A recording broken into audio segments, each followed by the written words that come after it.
آج کا ہمارا موضوع ہے کنزیومر پروٹیکشن ایکٹ، جس میں ہم ڈسکس کریں گے کنزیومرز کے رائٹس کے متعلق، پروسیجر کے متعلق، کمپلیننٹ کون بن سکتا ہے، کمپلین فائل کرنے کا طریقہ اور ریمیڈیز کیا ہیں۔ تو اس کے متعلق ہم آپ کو بتائیں گے اور کوشش کریں گے یہ تمام چیزیں اسکرین پر آپ کو بھی نظر آئیں اور تاکہ آسانی سے انڈرسٹینڈنگ۔ سب سے پہلے ہم اسکرین پر آپ کے پاس آ رہا ہے آبجیکٹو پریمبل۔ پاکستان میں بننے والے تمام کنزیومر پروٹیکشن ایکٹ کی آبجیکٹو یہ مندرجہ ذیل ہے جو اسکرین پہ آ رہا ہے۔ نمبر 1 کہ تمام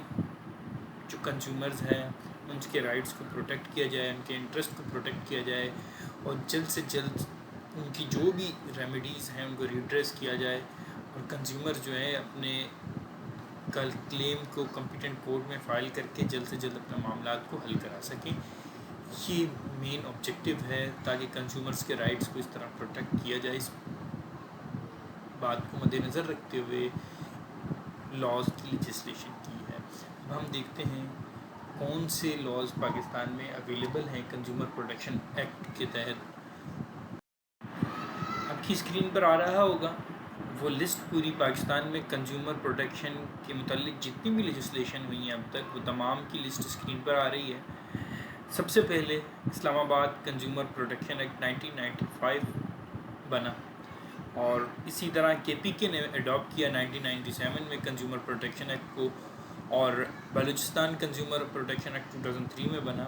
اور پنجاب نے 2005 میں کنزیومر پروٹیکشن ایکٹ بنایا۔ اور اسی طرح سندھ نے سب سے آخر میں لیجسلیشن کی کنزیومر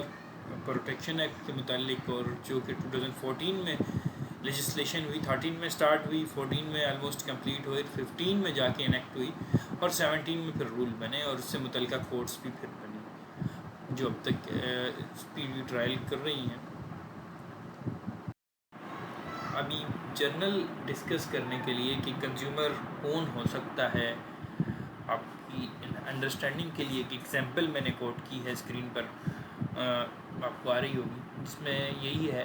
کوئی بھی شخص جو گڈس خریدتا ہے، سروسز لیتا ہے اور اس کی کنسیڈریشن کے عوض گڈس کو ایکوائر کرتا ہے اور ڈائریکٹلی اونر ہوتا ہے، اونرشپ ہوتی ہے، تو وہ کنزیومرز کی ڈیفینیشن میں آتا ہے۔ اس کی ایگزامپل کے لیے یہ کہ اگر آپ کا والد کوئی بھی چیز خریدتا ہے، یعنی کہ ایگزامپل سیب خریدتا ہے آپ کے لیے، تو آپ اس کو کنزیوم کرتے ہیں اور کھاتے ہیں، تو آپ کا والد نہ صرف بلکہ آپ کنزیومر کی ڈیفینیشن میں فال کریں گے۔ اسی طرح آپ کہیں جانے کے لیے کوئی ٹیکسی بک کرتے ہیں تو وہ بھی آپ اس کی کنزیومر کی ڈیفینیشن میں آئے، آپ نے ایک سروسز اویل کی۔ تو اب ہم کنزیومرز لاء کے میں جو ڈیفینیشن ہے ان کو دیکھتے ہیں تاکہ انڈرسٹینڈنگ بہتر ہو سکے۔ Sindh consumer protection act 2014 section 2 sub section E consumers کے متعلق بتاتا ہے، کنزیومر کی میننگ بتاتا ہے۔ اس لاء میں کنزیومر کس کو کنسیڈر کیا گیا ہے؟ کوئی بھی شخص جو چیز بائی کرتا ہے، اوبٹین کرتا ہے، لیز پہ لیتا ہے، پروڈکٹ لیتا ہے ود کنسیڈریشن، اور کوئی ایسا شخص اس میں انکلوڈ نہیں ہے جو کہ ری سیل کے پرپس سے کوئی چیز خریدتا ہے، یعنی کہ ہول سیلر سے اگر کوئی ریٹیلر پرچیز کر رہا ہے تو وہ کنزیومر کی ڈیفینیشن میں نہیں آئے گا، لیکن دیگر وہ لوگ جو پروڈکٹ خرید رہے ہیں استعمال کے لیے تو وہ کنزیومر کی ڈیفینیشن میں نہیں آئے گا۔ اسی طرح سروسز کو ہائر کرنے سے متعلق سب سیکشن 2 بتاتا ہے کہ کوئی بھی کنسیڈریشن کے عوض سروسز ہائر کی گئی ہوں تو اس کے بینیفیشری نہ صرف اور سروسز ہائر کرنے والے دونوں کنزیومر کی ڈیفینیشن میں آتے ہیں۔ تو یہاں سروسز کی میننگ ہمیں دیکھنی ہوگی، ہم اس کو آگے چل کے دیکھتے ہیں۔ Islamabad consumer protection act 1995 section 2 سب سیکشن سی جو کنزیومر کی میننگ میں ہے، اس میں بھی سملر میننگ ہے جو سندھ کنزیومر پروٹیکشن ایکٹ میں ہم نے دیکھی، اور اس میں یہ کہ کوئی بھی شخص بائی کرتا ہے گڈس ود کنسیڈریشن اور پیڈ کر دیتا ہے، پارٹلی پے کرتا ہے یا پورا پے کرتا ہے یا پرومس کرتا ہے ان فیوچر پیمنٹ کا، یا کوئی اسی طرح کوئی سروسز ہائر کرتا ہے، اور تو یہ دونوں شخص کنزیومر کی ڈیفینیشن میں آئیں گے۔ اور اسی طرح ہم سروسز کی میننگ کو جب مد نظر رکھتے ہیں اور دیکھتے ہیں، سندھ کنزیومر پروٹیکشن ایکٹ 2014 میں سروسز کی میننگ کو، تو سروسز کی meaning section D subsection Q میں ہے۔ سروسز کون سی سروسز جو ہیں وہ کنزیومر پروٹیکشن ایکٹ کو کے تحت ہم اس میں کنزیومر کورٹ میں جا سکتے ہیں یا اس کی ریمیڈیز لے سکتے ہیں، تو اس بات کے لیے لازمی ہے کہ ہم اس کو دیکھیں کہ کون سی سروسز ہے۔ سب سے پہلے اس میں ہے کہ سروسز کی meaning any kind of facilities, کوئی بھی فیسلٹیز جو ہم حاصل کریں، اور اس کے اندر all services such as a communication بھی اس میں انوالو ہے، ایڈوائسز بھی اگر ہم کسی سے لیتے ہیں، اسسٹنس اگر کسی سے لیتے ہیں، میڈیکل ایون کے لیتے ہیں، میڈیکل سروسز کسی سے اویل کرتے ہیں، لیگل سروسز اویل کرتے ہیں یا انجینئرنگ کے تمام سروسز کی ڈیفینیشن میں آتے ہیں۔ اس میں وہ سروسز نہیں ہوں گی کوئی کانٹریکٹ سروس کے تحت جو دیا جائے، اور کوئی ججمنٹ، کوئی بھی سروسز ایسی ہو جس کا مطلب کوئی ڈلیوری آف ججمنٹ ہو اور کورٹ آف لا یعنی کہ آربیٹریشن وغیرہ، تو وہ اس میں نہیں آئیں گی۔ باقی تمام legal services, engineering services, medical services کی ڈیفینیشن میں Sindh consumer act section 2 sub section Q کے تحت فال کریں گی، اور اگر ان میں کوئی پراپر سروسز اگر ہم نے سروسز لی ہیں اور نہ ہوں، سروس میں نیگلیجنسی ہو، تو ہم آنریبل کورٹس میں، کمپیٹنٹ کورٹ میں آ سکتے ہیں کنزیومر پروٹیکشن ایکٹ کے تحت۔ اسلام آباد کنزیومر پروٹیکشن ایکٹ 1995 میں ہم دیکھتے ہیں کہ سروسز کی میننگز کیا ہے۔ اس میں بہت واسٹ ہے، اس میں financing, banking, insurance, transportation, manufacturing process, accountancy, supply of electrical, mechanical اور any other energy, boarding, lodging, entertainment, medicines, education, construction work, یہ تمام چیزیں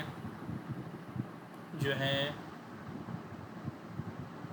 سروسز کی ڈیفینیشن میں آتی ہیں، اور ان کے خلاف ہم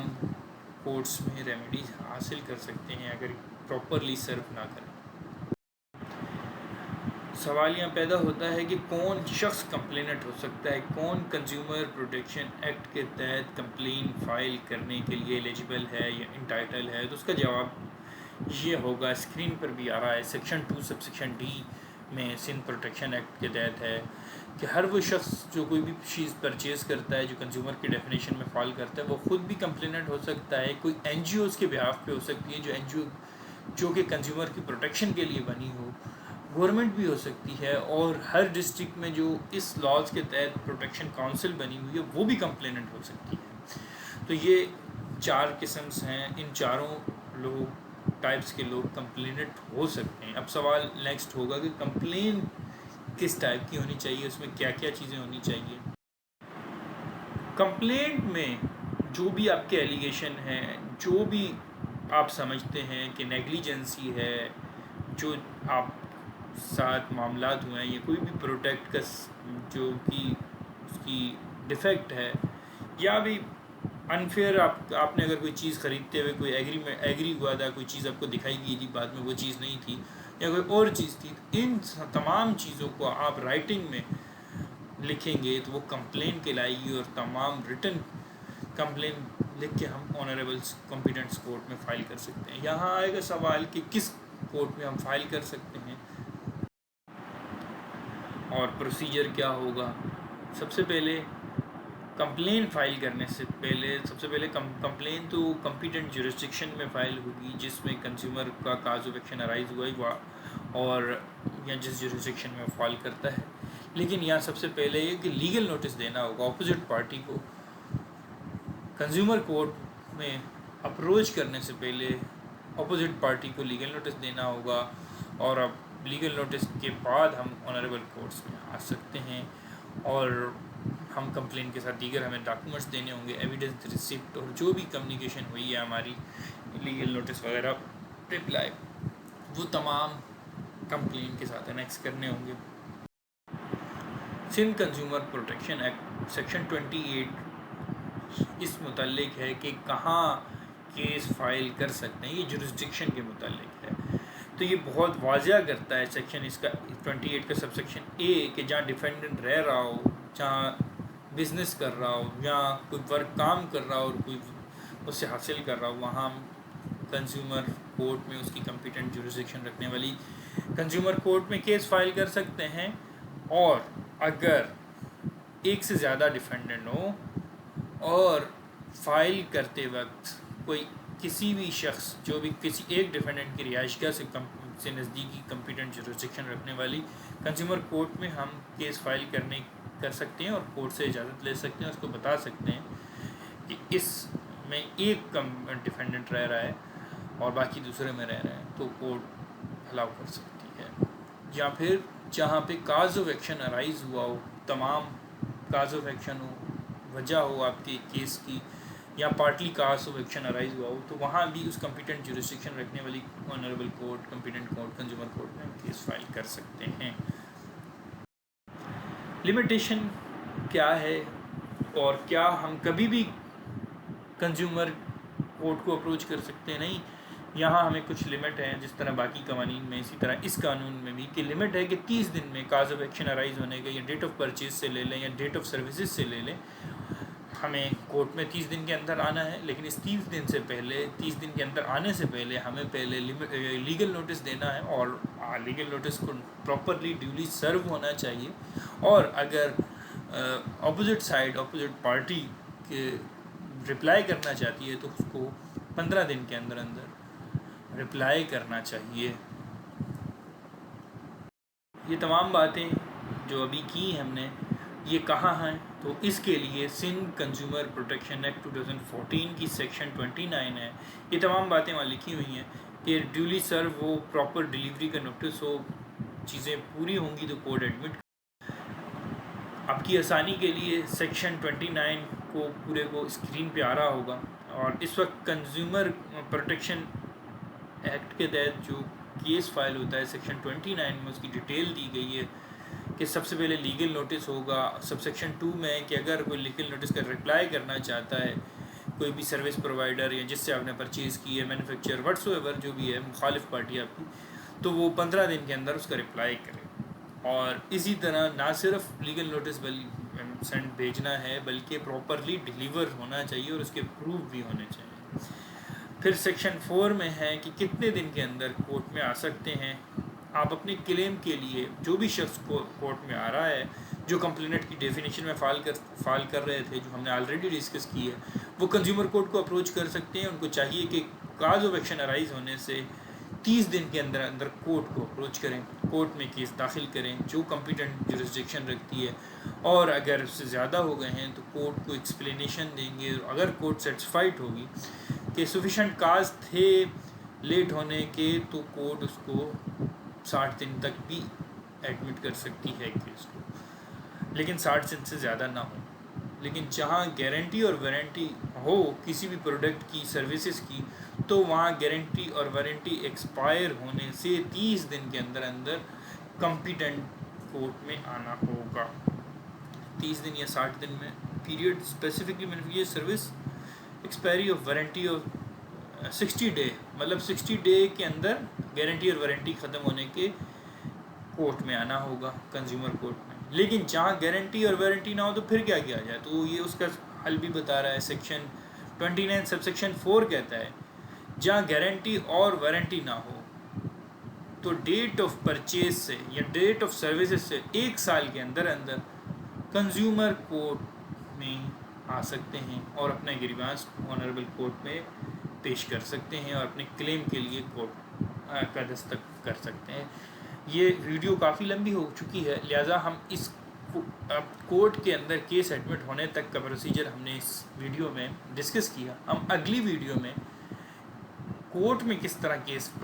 چلے گا، پروسیڈ ہوگا، اس کا پروسیجر، اس کے بعد کیا کیا ہمیں کلیم مل سکتا ہے یا کیا کیا سزائیں ہو سکتی ہیں، وہ ہم ڈسکس کریں گے۔ امید ہے کہ آپ کو اچھے لگا ہوگا۔ آپ بھی ایک دوسری ویڈیو دیکھیے جس سے آپ کا انہینس ہوگا نالج، اور امید ہے آپ کو اچھا لگا ہوگا۔ آپ ساتھ رہیے ہمارے۔